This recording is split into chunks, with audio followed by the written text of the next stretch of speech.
বিয়ে খাওয়ার মাঝখানে খবর এসেছে বর পালিয়ে গেছে, চারিদিকে তুলখালাম কাণ্ড।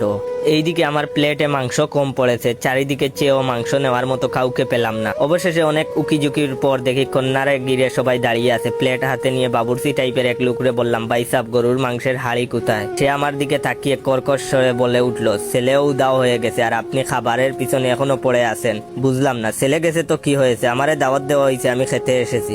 এইদিকে কন্যা চিৎকার করে বলছে, আমি বিয়ে না করে উঠবো না, এক্ষুনি আমাকে বিয়ে দিয়ে দিতে হবে। আমিও প্লেট হাতে নিয়ে বললাম, হক কথা, বরাবর কন্যা সাজা ভালো লাগে না, আজই বিয়ে হওয়া উচিত। দেখলাম 2-3 জন সহমত জানিয়ে মাথা নাড়া দিল। কন্যা আবার বলে উঠলো, এই মুহূর্তে আমার বিয়ে না হলে আমি গলায় দড়ি দিব। আমি মুরগির রানে কামড় দিয়ে বললাম, দেয়াই উচিত, এভাবে অপমান মেনে নেওয়া যায় না। এবারও কয়েকজন পাবলিক মাথা নেড়ে বলল, ঠিক ঠিক। কন্যা কাঁদো কাঁদো সরে বলল, আব্বা আমি কিন্তু এক কথা দুইবার বলবো না, তাড়াতাড়ি ব্যবস্থা করেন, নয়তো অঘটন হয়ে যাবে। মাংস শেষ, হাড্ডিতে কামড় দিয়ে বললাম, দ্রুত ব্যবস্থা না হলে বাংচুর হবে।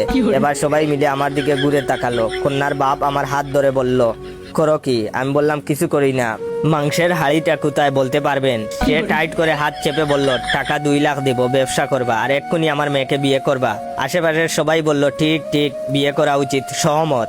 আমি 2 লাখ কেন 10 লাখ দিলেও বিয়ে করবো না বলতে গেছিলাম, কিন্তু সবার চোখের দিকে তাকিয়ে ভিতরের কথা ভিতরে রয়ে গেছে। হবু শ্বশুর আব্বা আমাকে টেনে চেয়ারে বসিয়ে বললেন, এই জামাইরে মাংস দিয়া যাও।